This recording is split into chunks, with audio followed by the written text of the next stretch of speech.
Halo, Assalamualaikum warahmatullahi wabarakatuh. Wait, sebelum lanjut, izinkan kami memperkenalkan diri. Perkenalkan, nama saya Muhammad Miradi Rusdiawan. Nama Wildan Faisal. Saya Jamjam Munawarul Hidayah. NPM 19061440. NPM 19061155. NPM 1906068. Kami dari kelompok 9 Kami kelas dari kelompok informatika 9 D. kelas informatika D.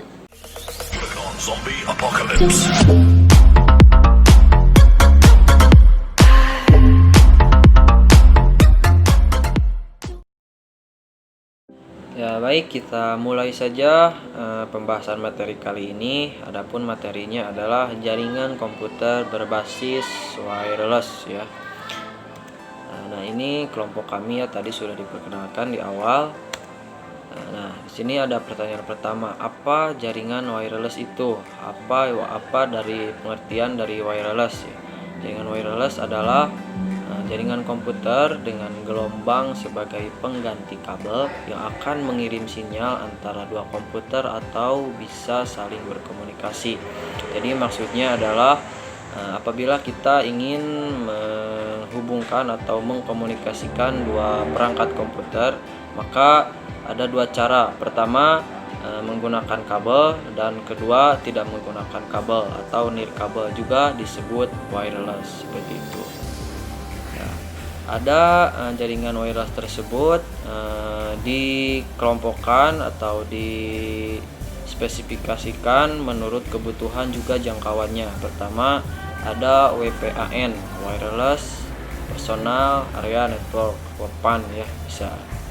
Di mana jaringan tersebut adalah jaringan kabel dengan jangkauan rendah yang digunakan untuk menghubungkan perangkat-perangkat yang digunakan keperluan pribadi. Ya biasanya seperti handphone ya dengan bluetoothnya, MP3 bluetooth, printer bluetooth ya seperti itu ya. Yang kedua ada WLAN ya, Wireless Local Area Network. Nah untuk jaringan ini yaitu suatu jenis jaringan komputer yang menggunakan gelombang radio sebagai alat atau media transmisi data, informasi atau data ditransfer dari satu komputer ke komputer lainnya menggunakan gelombang radio ya, seperti itu. Lalu ada juga MAN, Metropolitan Area Network, di mana jangkauan ini lebih jauh ya, lebih jauh dari Bluetooth yang tadi WPAN, dan juga dari WiFi atau WLAN ya, dimana area network adalah sebuah jaringan komputer suatu kota yang memiliki transfer data dengan kecepatan tinggi. Jadi cakupan areanya adalah meliputi satu kota, itu disebut Metropolitan Area Network MAN. Lalu yang keempat ada WAN, Wide Area Network, dimana yang ini jangkauannya, cakupannya lebih jauh dan lebih luas ya. Wide Area Network merupakan salah satu jaringan komputer dengan area cakupan yang sangat besar, seperti jaringan komputer mencakup antar wilayah, antar kota, bahkan antar negara, dengan definisi jaringan komputer yang dalam penggunaan menggunakan router dan saluran komunikasi publik. Nah seperti itu ya. Ada 4G kan, ada GPRS, EDG, dan yang lain-lainnya. Itu Wide Area Network yang sangat luas cakupannya. Nah, perangkat jaringan wireless terbagi menjadi dua ya. Dua kategori. Pertama ada perangkat jaringan wireless di sisi penyedia layanan. Nanti akan dibahas ya di bawah. Lalu yang kedua, perangkat jaringan wireless di sisi pelanggan ya. Selanjutnya saya serahkan kepada rekan saya. Lanjut ke materi selanjutnya. Perangkat jaringan wireless. Perangkat jaringan wireless dari sisi penggunaannya dibagi menjadi dua. 1. Perangkat jaringan wireless di sisi penyedia layanan. 2. Perangkat jaringan wireless di sisi pelanggan. Adapun perangkat jaringan wireless di sisi penyedia layanan antara lain access point. Penyedia layanan internet biasanya membutuhkan sebuah access point untuk memberikan layanan internet ke pelanggannya. Pada dasarnya, access point memiliki cara kerja yang sama dengan switch atau hub atau perangkat penghubung lainnya, yaitu menghubungkan node yang satu dengan yang lain. Perbedaannya hanya pada media komunikasi atau koneksinya, di mana switch menggunakan kabel sebagai media koneksi, sedangkan access point menggunakan gelombang radio sebagai media koneksi. Berdasarkan prinsip kerjanya, access point dibagi menjadi 3 jenis. 1. Access point bridge atau wireless bridge. Prinsip kerja dari access point jenis ini prinsipnya sama dengan switch, yaitu menghubungkan klien ke jaringan. 2. Access point router atau wireless router. Pada jenis access point router akan memiliki fungsi sama dengan router pada umumnya. 3. Access point repeater atau wireless repeater. Access point repeater akan memperkuat sinyal dan prinsip kerja yang sama dengan perangkat repeater lainnya. Materi dari teman saya, langsung saja. Berdasarkan letaknya, access point dibagi menjadi 2 jenis, yaitu 1. Access point indoor, 2. Access point outdoor. Apa itu access point indoor? Access point indoor adalah access point yang dipasangkan di dalam ruangan, dirancang hanya untuk mengakses dalam satu ruangan saja. 2. Access point outdoor. Access point outdoor yaitu access point yang dipasangkan di luar ruangan, biasanya diletakkan di atas tower hanya untuk memancarkan sinyal yang lebih jauh. Untuk perangkat jaringan wireless di sisi pelanggan biasanya sudah ada pada laptop atau model notebook saat ini, kecuali pada PC desktop harus membutuhkan perangkat penerima antara lain 1. USB wireless atau Wi-Fi USB, 2. PCI wireless atau Wi-Fi PCI, 3. Wi-Fi PMCIA, 4. Wi-Fi compact flash. Pada beberapa kondisi, kadangkala access point difungsikan pula sebagai perangkat jaringan wireless di sisi pelanggan, atau dalam hal ini, access point dijadikan sebagai penerima sinyal dari perangkat access point yang ada pada sisi penyedia layanan. Desain atau mode jaringan wireless berdasarkan teknik koneksi atau mode aksesnya. Topologi jaringan wireless dibagi menjadi 2, yaitu 1. Ad hoc, 2. Infrastruktur. Apa itu ad hoc?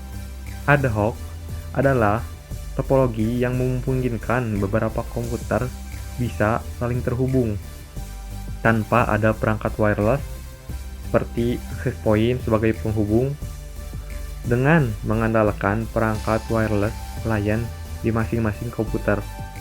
Jaringan ad hoc bisa dibentuk. Topologi ini sering juga disebut sebagai peer-to-peer. 2. Infrastruktur. Topologi ini menggunakan access point yang berfungsi sebagai pengatur lalu lintas data, sehingga memungkinkan banyak klien dapat saling terhubung melalui jaringan atau network. Untuk menggambarkan mode infrastruktur, minimal kita dalam jaringan wireless harus memiliki satu titik pada tempat di mana komputer lain yang mencari sinyal dapat masuk ke dalam jaringan agar dapat saling terhubung atau terkonek. Mode inilah yang paling banyak digunakan di lapangan untuk menghubungkan beberapa perangkat komputer dalam jumlah yang banyak. Keamanan jaringan wireless. Sistem pengamanan pada jaringan wireless sangat diperlukan untuk mengamankan lalu lintas di jaringan maupun keamanan pada mesin komputer atau device yang terkoneksi ke jaringan wireless. Banyak kasus yang terjadi akibat kurangnya sistem pengamanan pada jaringan wireless seperti pencurian bandwidth internet, tindakan sniping, dan lain-lain. Teknologi wireless atau Wi-Fi semakin berkembang seiring dengan kebutuhan akan internet. Saat ini, jaringan wireless sering kita dapatkan di kafe-kafe, warung kopi, bandara, dan area publik lainnya. Hal ini biasanya memancing para hacker mania untuk berusaha menembus sistem pengamanan pada jaringan wireless. Oleh karena itu, dibutuhkan pengaturan keamanan pada jaringan wireless. Beberapa jenis pengamanan pada jaringan wireless antara lain: pertama, WiFi, yang kedua WPA atau WPA2, yang ketiga MAC filtering, yang keempat radius. Wired Equivalent Privacy atau WiFi. WiFi atau Wired Equivalent Privacy adalah salah satu standar keamanan jaringan berbasis wireless. WiFi merupakan standar keamanan dari enkripsi pertama yang digunakan pada jaringan wireless. Standar ini memiliki kelemahan-kelemahan dan kemudian diganti dengan Wi-Fi Protected Access atau WPA. Walaupun memiliki kelemahan-kelemahan, WiFi masih tetap digunakan secara luas. Kelemahan WiFi antara lain: satu, masalah kunci yang lemah; kedua, algoritma RC4 yang digunakan masih dapat dipecahkan; yang kedua, menggunakan kunci yang bersifat statis; yang ketiga, masalah instalasi vektor atau EV/WiFi; yang keempat, masalah integritas pesan Cyclic Redundancy Check atau RCC32. WiFi terdiri dari dua tingkatan, yaitu kunci 64 byte dan 128 byte. Sebenarnya kunci rahasia pada WiFi 64 byte hanya 40 byte, sedangkan 24 byte merupakan instalasi vektor atau EV. Demikian juga pada kunci WiFi 128 byte. Kunci rahasia terdiri dari 104 byte. Wi-Fi Protected Access atau WPA. WPA merupakan teknologi keamanan sementara yang diciptakan untuk menggantikan kunci WiFi. Ada dua jenis WPA, yaitu WPA personal dan WPA radius. Saat ini WPA PSK sudah dapat di-crack dengan menggunakan metode brute force attack secara offline, yaitu dengan mencoba banyak kata dari suatu kamus. Serangan ini akan berhasil jika passphrase yang akan digunakan wireless tersebut memang terdapat pada kamus kata yang digunakan oleh hacker. Untuk mencegah adanya serangan terhadap keamanan wireless menggunakan WPA PSK, gunakan passphrase yang cukup panjang, misalnya satu kalimat. Tool yang sangat terkenal digunakan oleh serangan ini adalah WPA TTY. yang dapat dilihat di alamat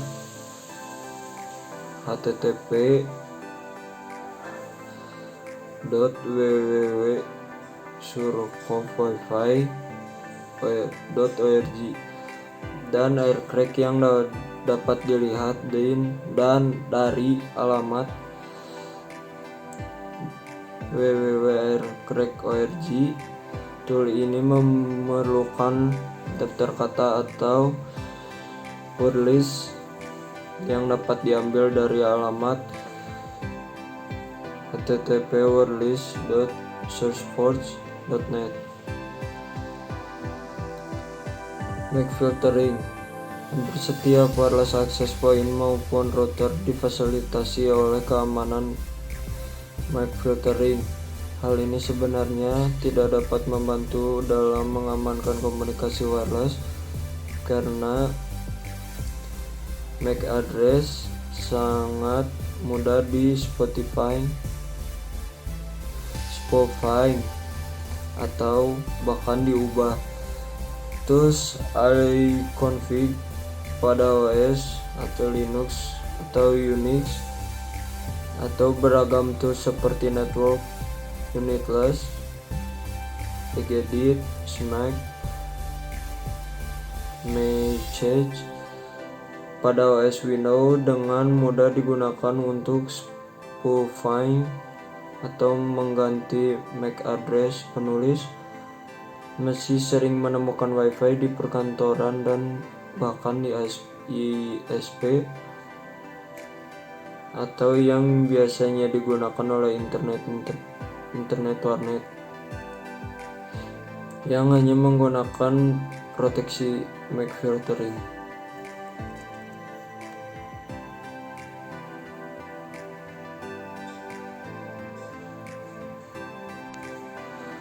Captive Portal. Instruktur Captive Portal awalnya didesain untuk keperluan komunitas yang memungkinkan semua orang dapat terhubung atau open network.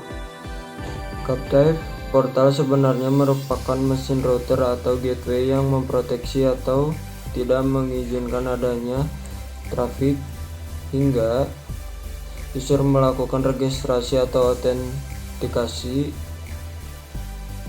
Berikut cara kerja Captive Portal.